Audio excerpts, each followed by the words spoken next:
Hello, my name's Alex, and this is going to be a demonstration video of an Advent 300, our standard pressure sensitive labeler, with a optional AFS registration feature, which is a foot pedal registration. We've received two container sizes. One's quart and one's a gallon with molded handles, and we're going to go ahead and go through the machine. We already have it set up. We don't want to have the video too long, so we're just going to go ahead and show how it works with these smaller quart containers. You can see we've already put a lot of labels on here, and the concept is when it's in registration. Well, first of all, let me just show you how the machine works. So normally in Advent 300 you would turn on, you would insert a container, the rollers are already moving, and it feeds a single label on. And you can see there it feeds it on very nicely, very accurately. It has adjustable rollers that allow us to accommodate these ridges or this recessed panel area. Looks fantastic, but it's just going to put the label anywhere along the circumference of the container. And you could go very fast, probably up to 25 to 26 containers per minute. And you can see it's very, very accurate, within a 1/16 of an inch. So that's very straightforward. But if you need to register the label, in this case we're registering the label to this handle, we could put it in mode 2. And what mode 2 does is it turns the labeler into an intermittent labeler, meaning that it will not turn on the rollers until you hit the foot pedal. So that allows the operator to line up a reference mark on the container. What we're using is this handle right here, and we're lining it up to the overhead pressure arm, which is a standard feature on the Advent 300. It allows unfilled or light containers to spin consistently. Once you have it lined up, you have a locking timer on the front of the machine, and this locking timer allows you to adjust the delay of when the label will go on. So you could put that label anywhere along the circumference of the bottle by adjusting that locking timer. So right now I'm going to hit the foot pedal. When I hit the foot pedal, that label should go on in a very specific spot. Okay, so as you can see there, and what I'll do, I think what we were trying to do is just to have it, we got white labels so we don't know how it's going to line up. So in this case, to prove that it works perfectly, we're just going to line it up to the same reference point, and then the label should be on within about a 1/16 of an inch. And as you can see here, well, I was a little off, an 1/8 of an inch. And it's going to be as accurate as you line up that reference mark to the overhead pressure arm, and we taper it into a little bit of a point, so you can generally be within about 1/8 of an inch. So I'm going to go ahead and do that again. And you can see I was much better on lining it up. It's right on top within about a 1/16 of an inch. So that is the registration, and of course you could adjust it. So if you wanted it, the panel to go somewhere else, you certainly could. I'm going to go ahead and do this final container. Again, you would insert, line it up, hit the foot pedal, and then you're right on. Okay, same area. Now, of course, the neat thing is if you don't have a full wrap label, let's say you have two labels, and you have to do a front back, what you could do is you could just line up the opposite mold mark, and then you should be able to do a back label. Obviously these labels are too long, but it would be 180 degrees opposite. And we could figure that out. That's the seam there, and that's the other seam. So you can see it's perfectly about 180 degrees apart. One there, right there. Okay, so we did the small containers, very, very straightforward. Now we're going to show an adjustment, a changeover. So the machine comes on this cart, so it's easy to wheel it around and get around it. We have a rewind system here which pulls up all the waste material. It's a very nice feature on an Advent machine. It's spring-loaded. If you're doing a mid-roll change, I always recommend keeping some of your backing paper, because that means you lose less labels when you feed that same roll of labels in. Okay. And then you just pull off the waste material. Throw that away. Okay, so we go to the back. We release the brake arm spring. That's what keeps tension on the roll of labels and only allows one label to be fed on. So you can see it's moving because this white strap, which is the brake arm strap, is released when you release that overhead pressure arm. I'm going to pop the rewind system in. It's just spring loaded like a roll of toilet paper.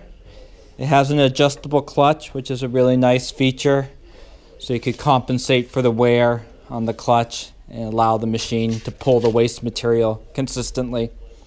To pull out the roll of labels, very easy. You just flex the roll, the wings, and it pops out.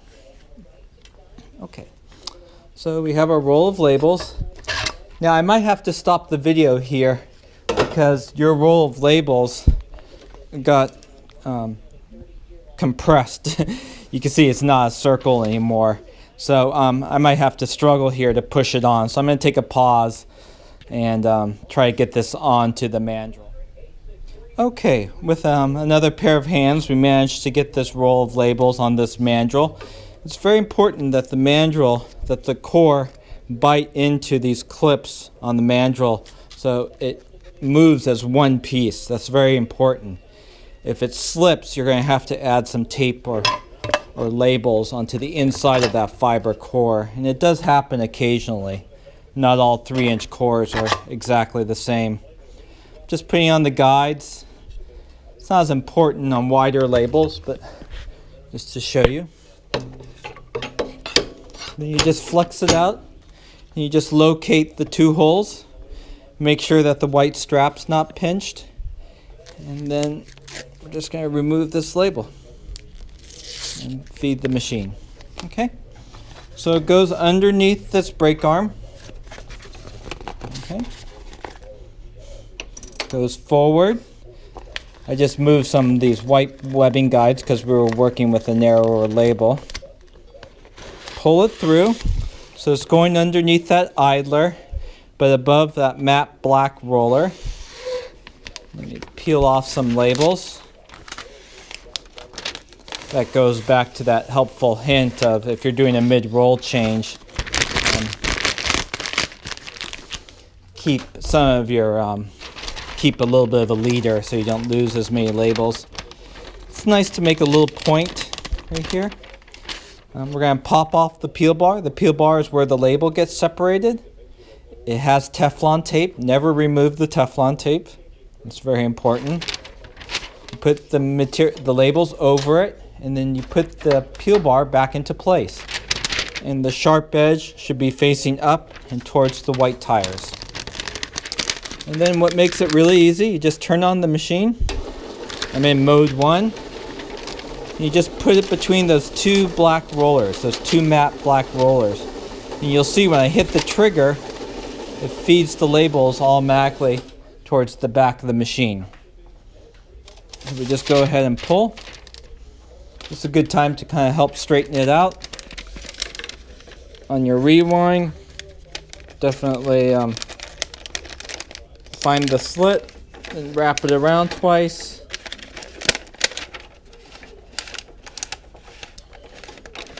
And the common mistake here is people will forget to reattach the brake arm spring, so what happens is you'll start having labels fed out. So make sure you reattach the brake arm spring. That's what allows the brake arm system to work and to only feed one label onto the container. Okay, so again, I'll go into mode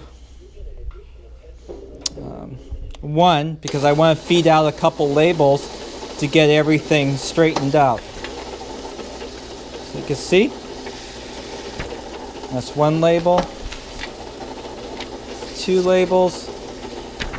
And I'll probably do it one more time just to make sure it's straight as possible. Okay. And let me demonstrate an important feature. Right now we have a timer on set for 6. And what the timer does is it affects the pre-feed of the label. At 0, you can see it doesn't feed any of the label out. What we're looking for is a label where enough of it's flagged to the spinning container. And this is probably ideal, about 25%, because we want the spinning motion of the label or the container to pull and stretch that label on. So, and you want it to see consistent. So that's the same amount each and every time. So that's nice and consistent. So we know that the brake arm's working correctly, that the roll of labels isn't slipping. And all we need to do now is adjust for the container. All right, so I'll move my web guides in. Just want them close. And then we're going to adjust for our container. All right, so I move the guides. The product guides are just very simple. They're just thumb locks left and right. Move the overhead pressure arm out of the way. And of course, we're dealing with a recessed panel area. So the first thing I want to do is I want to side it to the backing material. I think that's going to be kind of centered right there. I'll move that guide in. And you can see right now that the rollers have been compressed in a little bit too much. And the rule of thumb is to match the rollers to the width of your label. As long as you do that, you'll know that the containers or the label is always going to go on really nicely. So on these rear support white tires, they have set screws, and we can slide them out and get a little bit of better separation, because these rear white tires help press the label onto the container. And it doesn't have to be exact. I'm just spreading them out a little bit. What I like to do towards the end or the edges of the label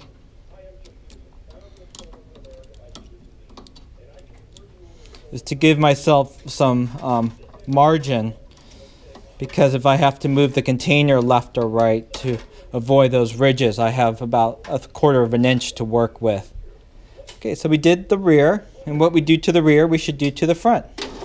On the front, you just take your Allen wrench tool that comes with the machine, and I'm just going to move this white tire back into place. Okay. That should be good. They're kind of matching. And then the final adjustment is we need to adjust for the diameter. Obviously, we were working with a much smaller diameter. So with the carriage knob, we could accommodate containers anywhere from 1 inch to about 12 inches in diameter. The rule of thumb is that you just want it hovering over the peel bar. It's kind of hard to show in the video, but usually about 1/4 of an inch. If it's too far away from that peel bar, the leading edge of the label gets folded over. If it's too close, what happens is that the backing material usually falls or gets wrapped around the surface of the container. So just around 1/4 of an inch. So we got the diameter set correctly. You can see right there, looks really good. Now we need to adjust the overhead pressure arm because we have a big gap, and that would fall down too far and we wouldn't be able to get it in consistently. So we loosen up the middle arm, and then the stop falls down. And I'm just going to set a little bit of about 1/8 of an inch. And of course you can move the arm left and right too.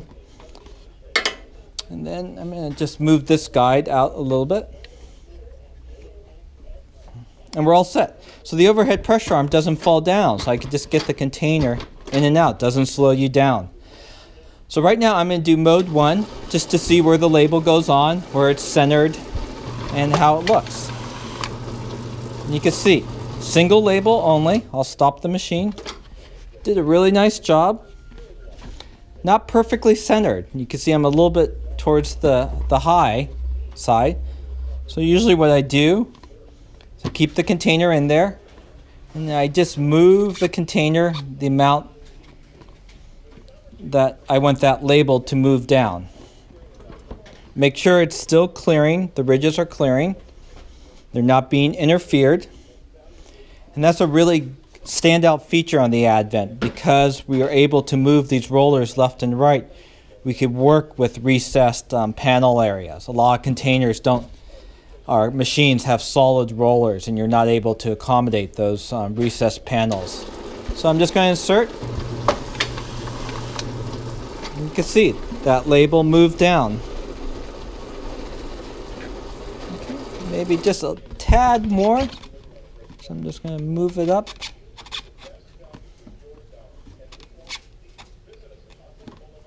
So again, it's just a simple thumb lock. So it's a quick and easy adjustment. Turn on the machine. And there we go. Works really well.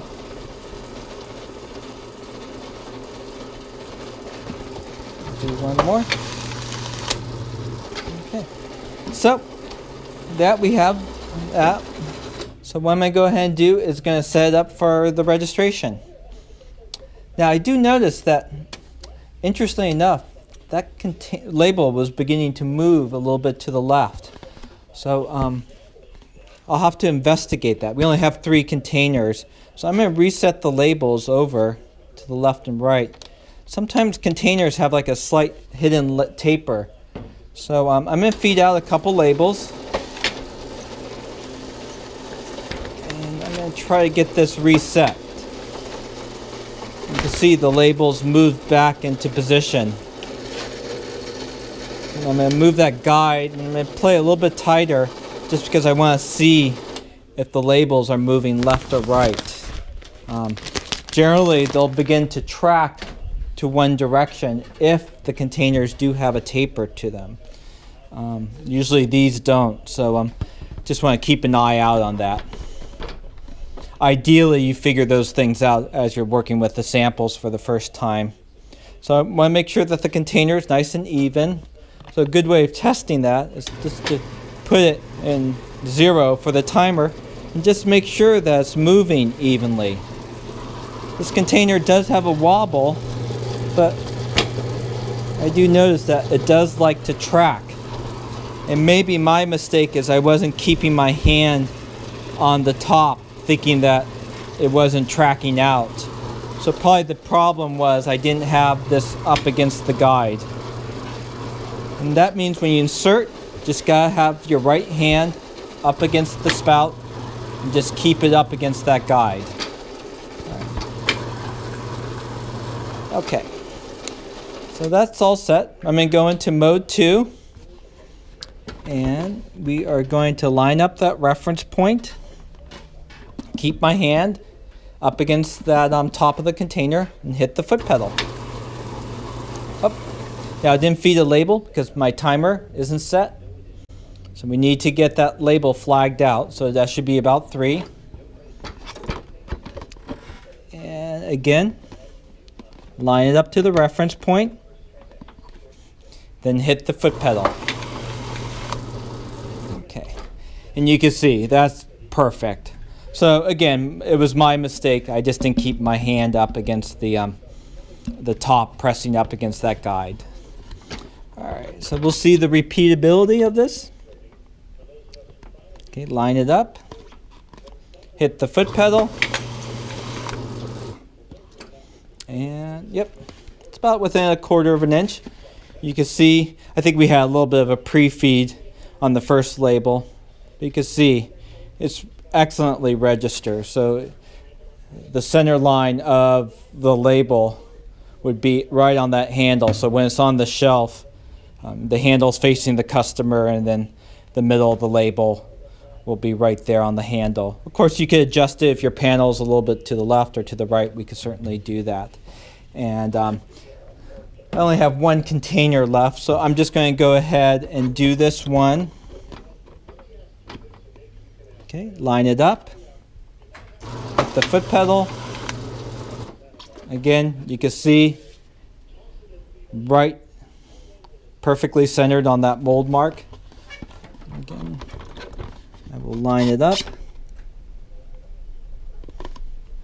Feed. Okay. And you can see, looks good. Now you do notice that we have some wrinkling here, and that's just because these are white plain labels. They don't have any print. They're a little bit on the thin side, and on these containers there could be definitely some soft spots. Generally what we like to do would be to put an encapsulating spring on the overhead pressure arm. Usually we do that with the finished labels, but we could certainly take that out with printed labels with either a laminate or a varnish on them. So let me go ahead and put these two containers. Oops. And you can see